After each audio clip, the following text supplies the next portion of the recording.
If there was one physical subject, one material subject that we should focus on, in my opinion, it is very clear that the head of the snake is the financial system.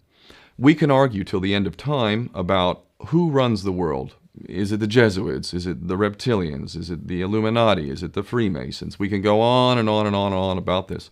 But I don't think it is reasonable to even begin arguing about the mechanism that is used to exert this control. The mechanism is finance. The whole point of finance is to indebt, otherwise to enslave. What is a mortgage? I mean, what does that stand for? It's a death grip. So when you get a mortgage, you have a death grip held over you because you are in debt. You don't even own the house. The bank owns the house that loaned you the money to buy the house, unless you're fortunate enough to have all the money to buy it outright. And even then, you can be taxed by the government, and if you fail to keep up with those taxes, the government can then take it from you. The whole system is based on a financial fraud, which effectively takes the power that we have and it gives it to a tiny group of individuals who are running the world through the control of finance. With the infinite supply of money that we have allowed them to take, they have literally an infinite supply of money, and with that money, and from their psychopathic point of view, they have bought everything and everyone who can be bought. So those of us who cannot be bought, because we operate on a level that goes way beyond the material, we are not rewarded for such behavior. We are punished for such behavior. And the most slovenly, disgustingly criminal, pedophilia, corrupt moral individuals, those are the ones that are rewarded in this system, which is upside down.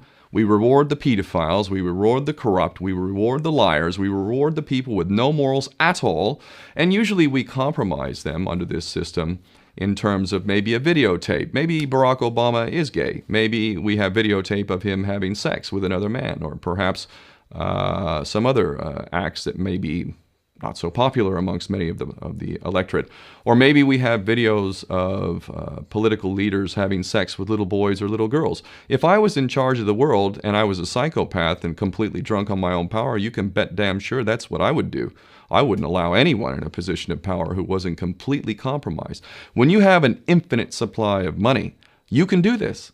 Take that supply of money away, take that power back, put it in the hands of the people, get rid of fractional reserve banking, which is an obscenity in itself. Listen to the lessons of Jesus Christ. If you're a Christian who got really pissed off when he went to the temple and he saw what the money changers were doing, let's take back control of the issuance of money, and not just on a national level. I'm happy to see in Denmark that you have your own currency. You don't have the euro. But on every country's level, they should be issuing their own currency in a transparent, non-usury based way in which it really, truly benefits the people. And in that way, we can literally free ourselves of the banking debt which is drowning us all, and we can stop scrambling for the crumbs from the table of these filthy rich psychopaths and live in a state of abundance just by changing this one thing. And I'm not just talking about abundance for Western nations who have an artificially inflated value with their currencies. We all in the West are guilty of having that reward while the rest of the world is sucking on it. Every nation in the world can use a sensible financial policy to liberate themselves, to have world-class education, infrastructure. Everything that a healthy society would require can be had in the worst, most corrupt African country, in any part of the world. We can all have that if we simply change that one thing. John F. Kennedy did that about 6 months before he was taken out. He issued United States notes as opposed to Federal Reserve notes. I can assure you the powers that be knew the power of that act, and they took him right out. So the bottom line is, if we as people understand this very simple principle, just this one thing, change this one thing, we can solve every other problem you can name. I don't care what the problem is.